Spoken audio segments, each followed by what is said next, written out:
And happy last day of November. And we are here in sunny Las Vegas. The sun is out. It was coming up this morning when I was leaving the fitness center, and it is a gorgeous day. And it's my anniversary. So I'm kind of dressed up a little bit because and have some fun. And I don't know all that we're going to do, but we will have fun. We're going to have dinner at Delilah's, which is a new restaurant on the Strip. Just been open about a year, but anyway, they have a decor like an old Hollywood restaurant, and they have ladies and musicians in a cage, and then every once in a while a lady will come out and sing. It's just a lot of fun. We're looking forward to it. Anyway, what's going on in our market? Whoa, November 30th. We are approaching the last 31 days of December. And what is happening here, the big news of the day is the median price has fallen again, and it has fallen to $431. And I was listening to a couple of experts this morning talking about what they thought was going to happen to our market. Interesting. Their take is one of the fellas said 5% decline, 5 to 10% actually, I think he said, to cover himself, 5 to 10% decline in our values. And someone else who is more into big money, he was talking about buying a Tiger Woods card, like a baseball card, for $140,000. So that's big money. But his perception, who has his catbird seat looking down on the richer people, he thinks it's going to drop more. And he was out there thinking that perhaps we might see something like in 2009 and 10 type prices. And the other two commentators said, no, that's not going to happen. I didn't have time to clip that for you today. I will try to do that for Friday. And so you can hear more of the story. One of the things that the one gentleman said, the reason or the turning point will be determined based upon the unemployment figures and how many people are actually unemployed come 2023. And that will determine how we are going to navigate through our economy based on unemployment. And this particular gentleman who has the catbird seat down on the richer people, I should say, that they're out there selling their $3 million yachts for $1 million just because they foresee some doom and gloom. And they're taking a big hit, of course, but they probably paid $1 million for it, and they're going to sell it for $1 million. So they probably didn't lose any money. But the point he was making is 6 months ago, that $1 million yacht probably could have sold it for $2 or $3 million. So anyway, he sees that the bigger money is selling off some of their assets. And we had, I think, $2.3 trillion in savings or floating around our economy in the beginning of 2022. And it's already decreased by about 20%. And we won't really know what's going to happen until the end of the year. And the beginning of January, we'll have a clearer picture on that figure. And that figure is important because if people are using their savings, and that's, from that catbird seat, the trillionaires are cashing in their assets, but people more in the middle class, upper middle class, are using their savings for necessities of life. And that's where they don't know they don't know what the barometer is right now. If that's going to be the barometer, the savings, is it going to be the job market? That real estate takes up a huge percentage of the economy. And they were saying that, a new home adds $90,000. When a new home sells, it adds $90,000 to the economy, because of swimming pools, furniture, furnishings, things that people do when they buy a new home. You know, they remodel, or not remodel, but they enhance it, they upgrade it. Sorry, I was looking for that word. And then the people that buy resales, they add about $45,000 to the economy. Well, we might see those figures change because people might not want to use that money. So a lot of different factors going on right now. But one of the things that I do know is that we have to be as optimistic as we can, and we may have troubled waters ahead in 2023, but we have to continue to market and keep ourselves out there.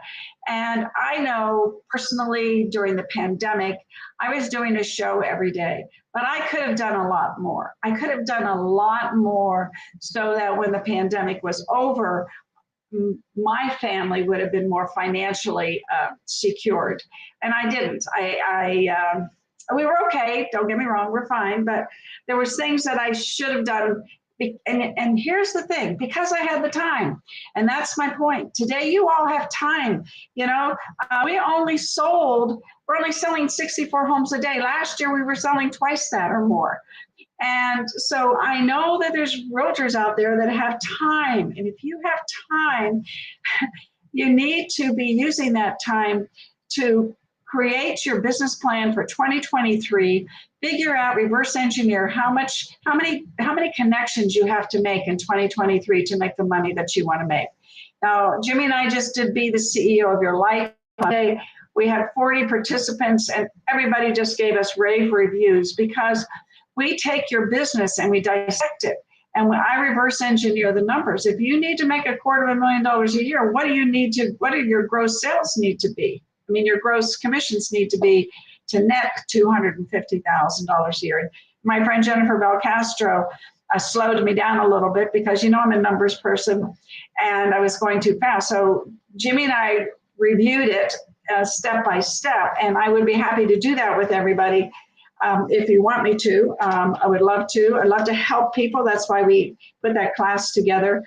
And we jammed so much in 3 hours. It really should be probably 2 classes. But anyway, a lot of people got a lot of things like, what do you want? What are your goals? How much money do you need to make? And then the pillars of what you need to do that. One of the things that Jimmy didn't get to do is the video on that Tom Ferry does about how to set up your business. So I may do that in the next week or so on the show, because that's very important. If you don't have an LLC, or you do have an LLC and you don't have a subchapter S corporation, all those things you might need to think about for the coming year. Anyway, we're going to dive into a lot of that this month. One of the things that's important today is that this is the 30th. So the closings are not reflected in that 431 that we're going to have today for the end of November. We shall see. Is it going to go up a little bit? Is it going to go back down a little bit? So I can't wait to see the stats in the morning and present them to you on Friday. And so if you look here quickly, we did this the other day, but I want to show you this again. These were the 5-year median price trends. And if you look at the end of 2022, we had jumped up to 445,000. We had jumped up to 430,000. And now we're at 431 in November. So we're getting back to where we were ending up in 2021. And here's, and Vegas is such a unique city. And one of the things that these 3 commentators did say is that going into 2023, our market is going to be very localized, meaning that some places are going to fare better than others. And I can already tell you that Nevada is one of the places where people move to. And you hear it everywhere. You see it not only from our own stats from Applied Analysis, but from other people who monitor different sources. And there are several states that people are moving from, and several states that people are moving to, and Nevada is one of them. And that is going to keep our market stable. So the sky is not falling, everybody. Just keep doing what you need to do to stay in touch with the people that are going to buy, sell, or invest, and or rent. And keep in touch with those renters because they may buy. And there's a lot of, back, I guess for the first time, I think I'm correct in this, the first time in history, we have doubled our interest rate from 3 to 6, right? And now it's 6+, and depending on your credit score, it even can be more than 7.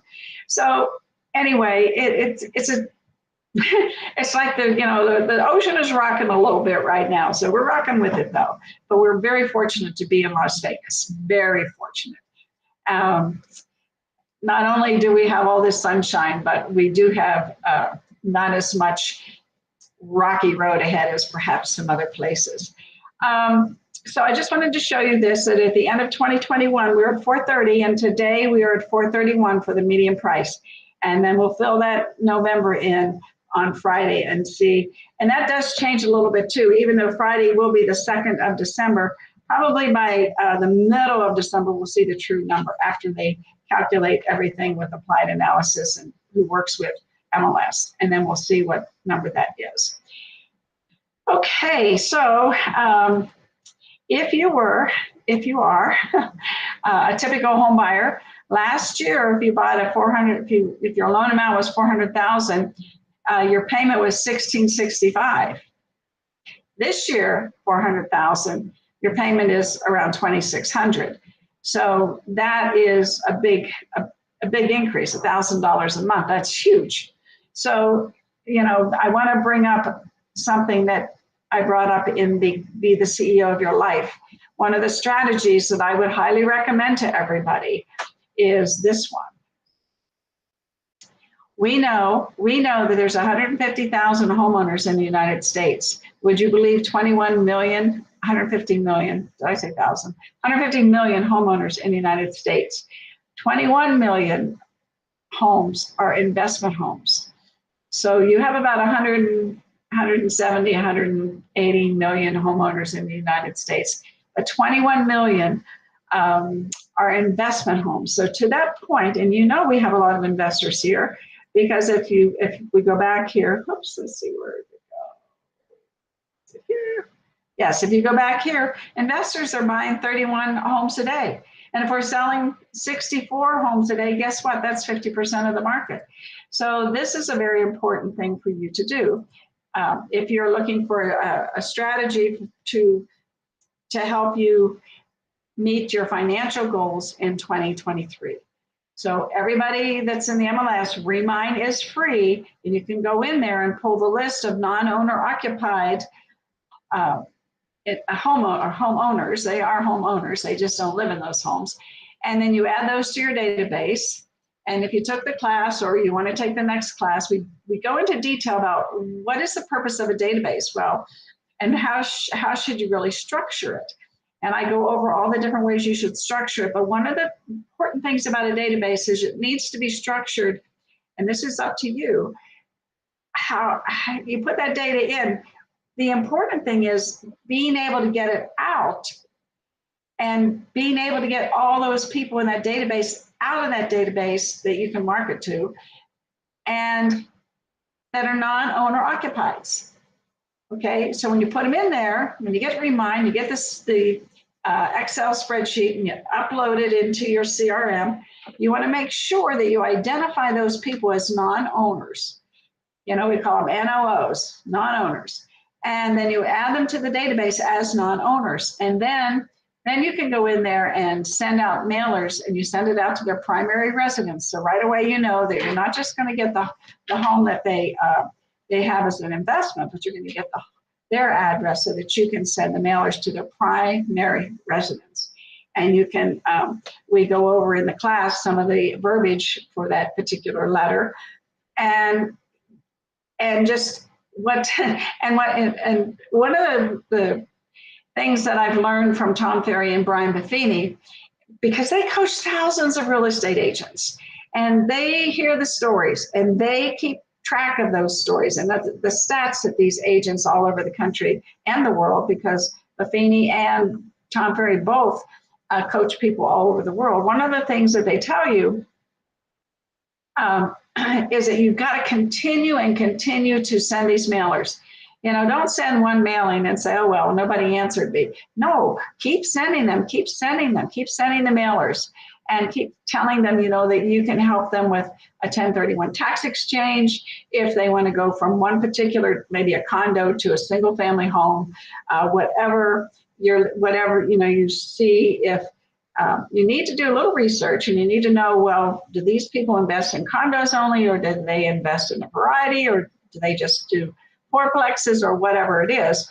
And then you can tell them that you can, if it's a single family home that this particular investor has, you might want to say, well, I can help your tenant, be relocated, or find an investor perhaps to buy that home, and you can move up. Or maybe the investor wants to buy a bigger home because guess what? His equity, he's got more equity. And you can also put that in the letter that, this particular investment that he bought back in 2011, a condo for $80,000 is now worth $250,000. And so he might want to upgrade to a single family home. Anyway, lots of ideas for you to do, but the Remine is free. Get the list of non-owner occupieds, because I really truly believe that next year, because of all the different factors that we talked about, the interest rate, the unemployment, we talked about, how many people are still moving here. And all those factors go into what your game plan is going to be for next year. And I just showed you that, maybe somebody needs to rent versus buy, because $1,600 versus $2,600, the rent of $1,600 versus a mortgage payment of $2,600, they might not be able to bite that chunk off right now. So, you want to get your act together when it comes to being able to explain to the investors why they should maybe take that one condo that now has tripled in value and buy another condo, cash that out, do whatever they do financially, and buy another one. So there's a whole market right there that I would really advise people to dive into. One more thing I'm going to say before we let's see, I've been chattering here for 17 minutes. I want to talk about, let's see if this is a yes. So Lawrence Young posted this Monday, Sunday maybe, and doesn't matter. Anyway, in the past week. And Lawrence Young is the chief economist at the National Association of Realtors. So when he talks, I listen, believe me, because he has all the, NARG has all the stats. And he says home prices have declined by 30% during the Great Recession of 2008 through 2009. Now, we know in Vegas it was greater than that. It plummeted here. That's why we were the foreclosure capital of the world, right? And the housing market is on so much more solid foundation this round. And this information, everybody, is what you need to be telling your buyers and sellers and renters. He goes on to say, given so much news media coverage about the potential for home price pullback, it is worth visiting the fundamentals related to the current cycle versus the last. There are more jobs today and no net job losses in recent employment data. Job gains running ahead of job cuts, so the net is slightly positive. Now, here again is where Las Vegas is different. We have 2 jobs for every person that's looking for a job. So we are more than slightly positive here. The second point he says is there's no shady, self-imploding mortgages with current borrowers needing to meet the ability to repay standards.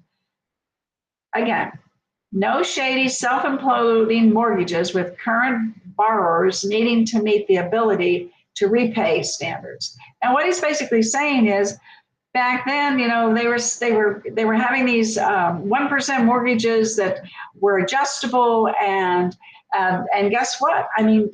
We had some investors that did that, and guess what? It did adjust, and they couldn't afford the payment. It adjusted. We just saw what the difference between 3% and 6%. Well, it's the same difference between 1% and 3 or 4%. It explodes, and then the person that owns the home can't afford it. And so we had all those foreclosures because people had no equity. No, they had no equity. So anyway, today we have fewer new single family home construction going on. We have far fewer listings on the market. Normally, you know, like right now we have a 3-month market. Back then it went to like a 10-month market, if you remember. There was historically low mortgage delinquencies and foreclosures going on right now. I know I have friends that say, oh, the sky's going to fall, there's going to be foreclosures. They're minimal because people have equity. And we just saw, if you bought a home in the last year, you haven't lost any money. Median price, we talk in the medians, $431, you paid $430, you're okay, you're fine. And guess what? Your mortgage is cheaper than the median that is today. So all these things you need to just be able to sit around and think about them so that you can relay them to people when they ask you questions about how's the market and are we going to crash. Lawrence Young goes on to say that a job-cutting recession, if it were to occur in 2023, will weaken some of the data. Now, that's what they were saying on the podcast that I listened to this morning. But we have a bizarre labor market currently with nearly twice as many job openings as there are unemployed people searching for a job. And that's one of the things that nobody mentioned this morning. None of these experts mentioned what Lawrence Young just mentioned. And so if you're saying that, if one of them was saying that the job market is going to determine how much depreciation we have in our home values, I don't think that they're listening to Lawrence Young or they're looking at the right data. I don't know. It's not that what they're saying is wrong. It's that but it doesn't apply to what we're doing today. In the last housing cycle, there were 8 million job cuts. Currently, there's none. None. The total payroll, W-2 jobs, we had 130 million last cycle. Now we have 153 million. So more people are working, W-2 salary jobs. In the last housing cycle, there were subprime loans everywhere. I just talked a little bit about them. You know, if you could write your name, you could buy a house. It didn't matter. And that's just about true, everybody. It was like that drastic. I'm embellishing a little bit, but only to make the point. 7.65 million 5-year cumulative to new home construction before crash. Wow, 7.65 million. Now it's 4.9. So the current housing cycle is only 4.9 million. Big difference. And then when you go into the inventory on the market, so the last housing cycle, 3.8 to 4 million, and now it's 1 to 1.2 million. We don't have a glut of homes on the market because we don't have a glut of foreclosures. And if you look at this and listen to what Lawrence Young, we're not going to have that. So if you follow the dotted lines, the bouncing ball, it doesn't look like it's going to be as bad as maybe some of the people are saying. I remember Brian Buffini back during the pandemic criticizing, who was he?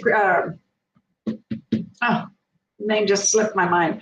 Who was saying that that the housing was going to reduce in value by 30%. Mark Cuban. That's who was saying that. And Brian just came right out on his podcast and his bold predictions and said that isn't even close. And at that same breath, Lawrence Young was saying, no, prices are going to increase. And guess who was right? Our chief economist, Lawrence Young. And then homes in here's a really interesting one, mortgage delinquency. Because this is what I hear from students and other people saying, well, people can't afford their mortgages. Well, in the last housing cycle, over 10% people couldn't pay their mortgage. Right now, we've got about 3 to 4%.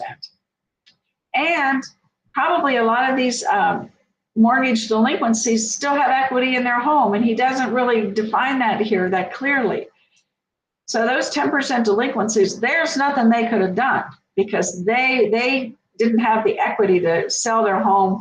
They had to go into foreclosure. And that's why in that last housing cycle, 10 years ago, there was 4 to 5% homes in foreclosure. And now there's not even 1%. So people are selling their homes or getting a little smarter. Maybe they refinance it. Maybe they're going to get another job. And anyway, so I posted this in the group. You can dissect it, and then on. I don't know. I don't think I'll get to it today because, like I said, it's our anniversary. We're gonna go to the office for a little while, and then we're gonna go have some fun. But anyway, Friday I'm going to get some excerpts from that. It was an hour long, so I'm not going to. And some of it was a little boring. And like I said, I don't care about baseball cards and yachts and things like that. So I'm going to cut those parts out, and we're just going to talk about the real estate part of it. And it's very interesting to hear someone else's point of view, always. Listen, I love you all. Go have a wonderful day. We have an ethics class tomorrow, so I won't be out late because I have to be bright-eyed and bushy-tailed for Jimmy and I to do the ethics class tomorrow from 10 to 1. If you need an ethics class or you want to, Jimmy's always educating and entertaining, and he navigates through this market, and he's talking tomorrow about negotiating. And negotiating has changed. It has really changed in this market. And he talks about how you have to change how you negotiate in this market as well, so that you can, when you have that buyer and that seller or that investor, that you know how to negotiate and navigate through this market.